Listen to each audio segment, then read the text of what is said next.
The following podcast contains... Wait, are you saying what I think you're saying? What did you just say? Is that allowed? Fine, they didn't say. Explicit language.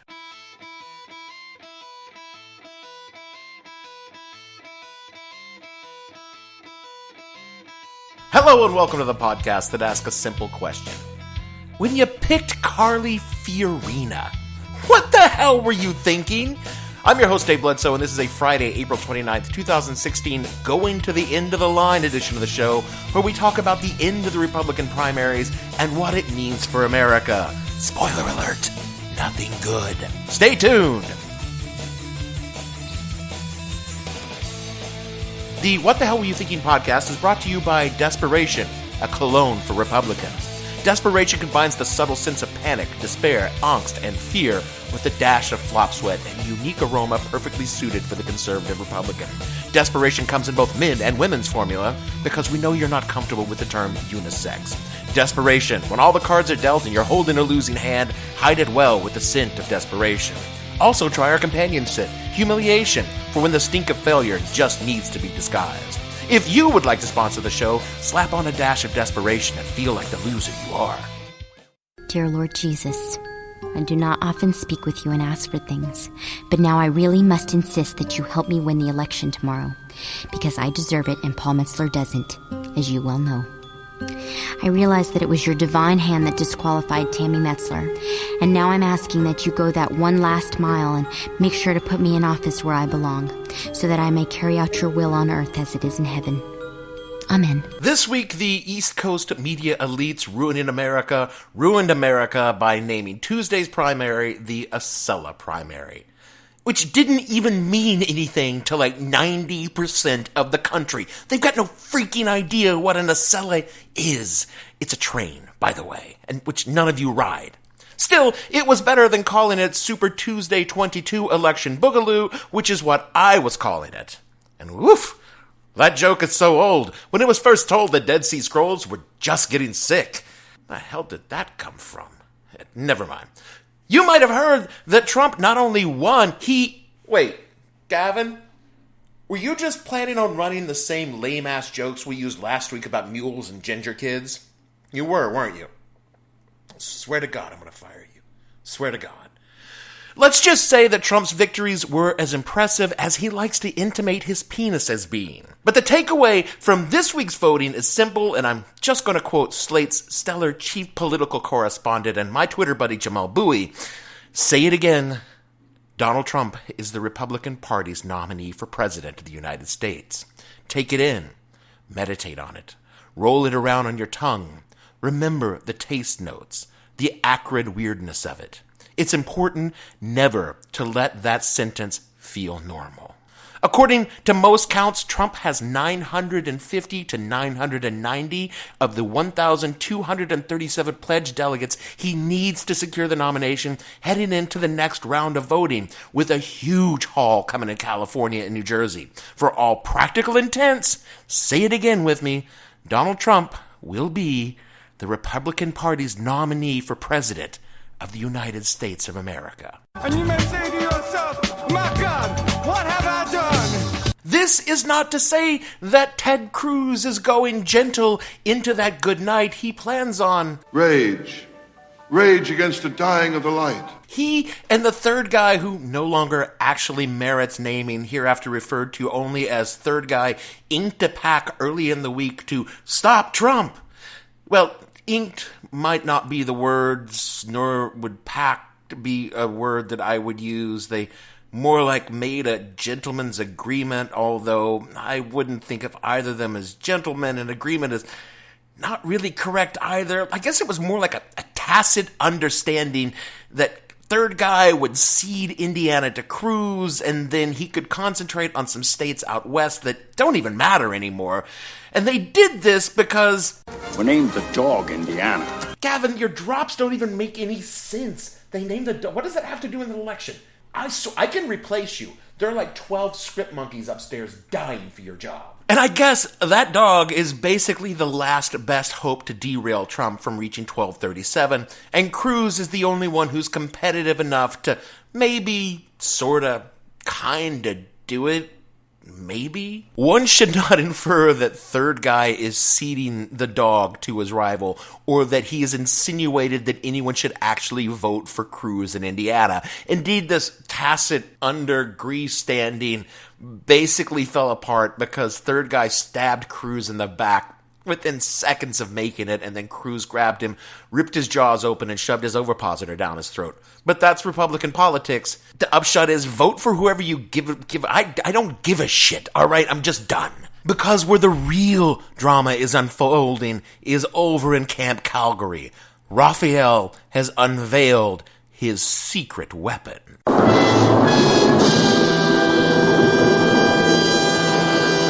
A surefire death punch to the great orange turd, so devastating that only a great fool would even remain in the race after such a revelation. The skin suit held a full-on event Wednesday to announce that he had selected a running mate.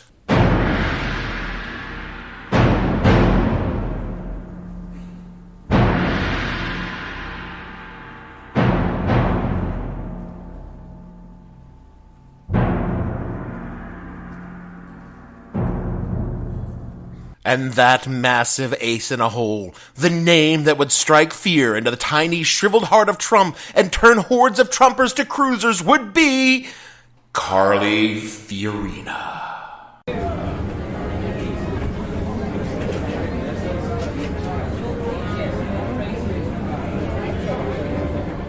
You guys heard that, right? I mean, you did hear. I said Carly Fiorina.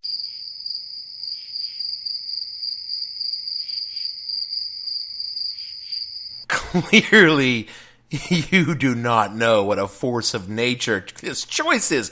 Carly is, well, I guess she's a businesswoman. Somehow managed to take two of the largest computer manufacturers, merge them together, and then ruin them both. That's right. After taking the helm of Hewlett-Packard in 1999, the first woman to run a top 20 tech firm ever, she merged with Compaq and then drove both companies over the cliff like a car chase finale in a 70s action flick.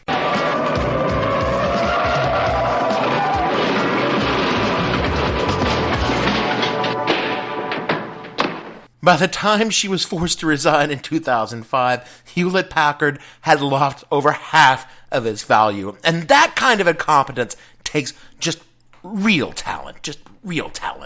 Not one to rest on her laurels after such an incredible failure, she went on to become an advisor to the McCain 2008 presidential campaign, where her advice contributed in many meaningful ways. Now, I'm not saying, because I wasn't there, that she played a role in the vice president selection, but when you're dealing with the kind of mind that ruins a multi-billion-dollar corporation, you just gotta wonder. After the ignominious defeat of McCain 2008, Carly knew her calling was to continue in politics, the refuge of a failure. She mounted her only successful political campaign for the Senate in California. Well, successful in that she won the Republican nomination, but not so much successful in actually winning the seat because the incumbent Barbara Boxer whipped her ass to the tune of about 1 million votes.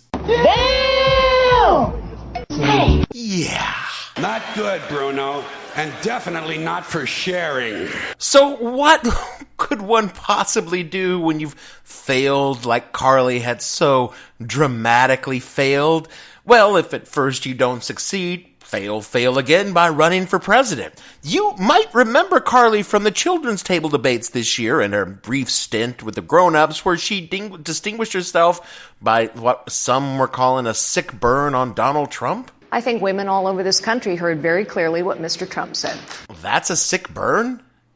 I mean, I've heard Gavin say words to people when there were no toilet paper in the bathroom, and Gavin's an idiot. Her, witty repartee aside, Carly's campaign for president was overshadowed by a slate of such grossly incompetent and deranged contenders that she never stood a chance. Face it, when you are a complete and total fucking failure at everything you've ever attempted, but Even then, you simply can't hold a candle to a sleepy lunatic brain surgeon who tried to hit his mother with a hammer and thought it was a good idea to campaign on that, or an animatronic meat puppet with a penchant for theocracy, or a stomach ulcer with a bad comb-over spewing bile onto the body politic. You just don't have a chance. Carly dropped out, and that should have been the last we heard of her. But 2016 is a gift that just keeps on giving, and the Canadian Fagin himself exhumed her corpse from a political grave and anointed her as his running mate. Dear God, it's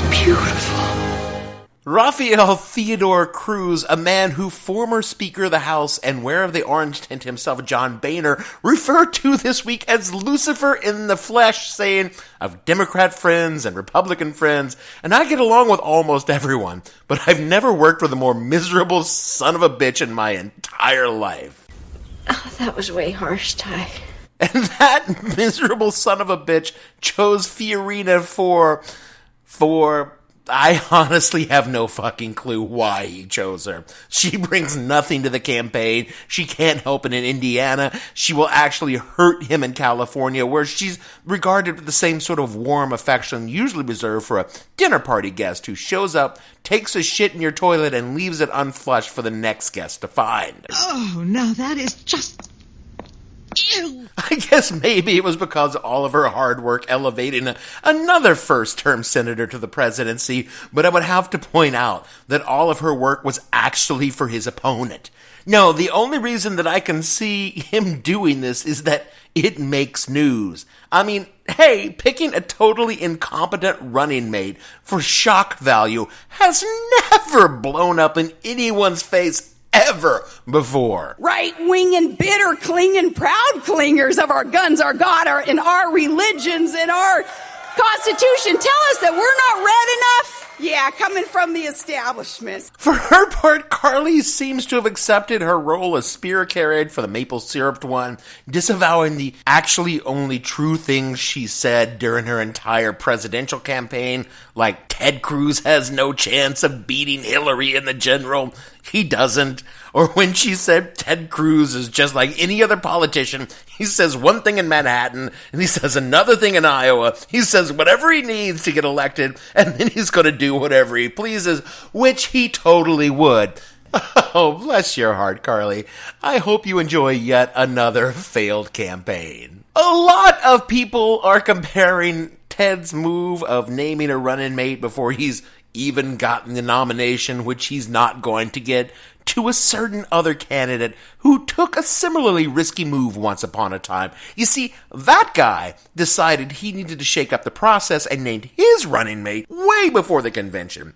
And Ted wants to be like that guy a lot. That guy was Ronald Wilson Reagan, who also faced the prospect of a contested convention, who was also losing the primary, and who also named his running mate early in 1976 without the nomination. And you know what happened to Ronald Wilson Reagan? He lost. So hey, go Ted. And also, hey, for all the critics out there, I've spent the last few minutes viciously insulting Carly Fiorina, and not once have I alluded to her gender outside of pronoun usage. I commend all of you Hillary haters out there to learn to listen and listen to learn. You can be a mean-spirited asshole and insult a woman as much as I just did without being a misogynist prick. Admittedly, it helps when the woman you wish to insult has given you so very much to work with. But still, all of my critiques are purely professional, and they have nothing to do with a vagina. Now you know. And knowing is half the battle. A creeping realization about Trump is not just striking Raphael. The Republican Party as a whole is tentatively inching towards the acceptance phase of their grief. More and more party officials are making soothing noises about the inevitable orange tide, sweeping them merrily along towards their doom. The smoking man, John Boehner, in the same interview where he called Ted Cruz the devil, said that he was going to vote for Trump. And speaking of Reagan comparisons, an ex-Romney aide compared Trump to Reagan after his sweep of the Northeast. The Senate Majority Whip, John Cornyn, who previously referred to Trump as, what was the word that he used? Albatross! That was it. He said there was an albatross around the neck of the party. He recently said that Trump, and I quote here, might be okay, which coming from a Republican establishment senator about Donald J. Trump is basically the same as an endorsement. And even the tufted rectal fisher himself is starting to warm to his role as the Republican nominee, so much that he made a policy speech this week from a teleprompter and everything. Now, Trump's foreign policy speech, which in the words of a Trump staffer contained no policy, I'm not kidding here, that was an actual statement from the campaign, that this policy speech contained no policies, in the same way that a processed cheese food is legally obligated to put a label on the package saying that's not actually cheese and not actually food. Not only did the speech not contain any policy, it did not contain anything remotely approaching coherence. When it boiled down to Trump's just saying, and I'm paraphrasing here, that he would do things which would be very good things for America, and I want to make this very clear, be bad for our enemies, whomever those enemies might be. Well, that's a little vague, isn't it? Nor is the only, quote, presidential, unquote, move the congealed orange regurg is making to position himself as a genuine player rather than a popular team mascot on mescaline-fueled rage running across the field in the closing minutes of the game. He's actually gone so far as to bring a staff on reflecting the genuine values of the GOP, namely his new campaign advisor, Paul Manafort. Manafort is a long-term Republican operative, and you're only going to think I'm just saying this to be an asshole, but I'm actually saying it because it's true. He is a member of the Torturers Lobby. What is the Torturers Lobby? Well, it's exactly what it says. It's a group of lobbyists who actually worked for dictators, torturers, in various roles. This guy is literally Duke from Doonesbury. None of you know who that is, do you? Bunch of fucking millennials in this podcast. The Manafort firm had close ties with the Reagan and first Bush White Houses, and then went on to represent criminals, murderers, rapists, despots, in another case of one's government job directly translating to a higher paying gig in the private sector. Manafort has worked to bring a veneer of professionalism to the three-ring shit show that is the Trump campaign, hiring staffers who've done crazy things like work for political campaigns and set up field offices in states whereas Trump before was essentially just running things by the seat of his gilded pants. It was Manafort that brought in the little touches like teleprompters and scripted speeches to try and keep the short-fingered flatulence somewhere close to on message. And as we enter the final lap of the primary, it seems to be working. Trump is making mouth noises that to the ignorant, unwashed, glassy-eyed masses who make up the majority of the American mainstream media sound presidential because that is the point in the campaign when he knows that it's over. He's got it, if not in the bag, it is at least in the cart and standing on the checkout. Does he need Indiana to seal the deal? Not so much, but it would be better if he bagged the Hoosier State and he got fucking Bobby Knight, who is some sort of corn god worshipped out there, to endorse him so it could happen. Outlander! Outlander! Outlander! But chances are good that Trump will do well, if not outright win California, and roll into Cleveland like Drew Carey in a lowrider, caddy with bass thumping and hoochies wriggling on the hood, with well over 1,000 delegates and probably just a few delegates shy of that magic number. So when faced with the glory of his huge lead and the general fear of fracturing the party by bucking the will of the voters, the Republicans will anoint him with the title he craves so much, Republican nominee for President of the United States. Again, roll that around your tongue for a minute, savor the flavor, and then commence projectile vomiting from now through November. You're welcome. I know that some strange shit could still go down between now and then, but seriously. Hey, stick a fork in me.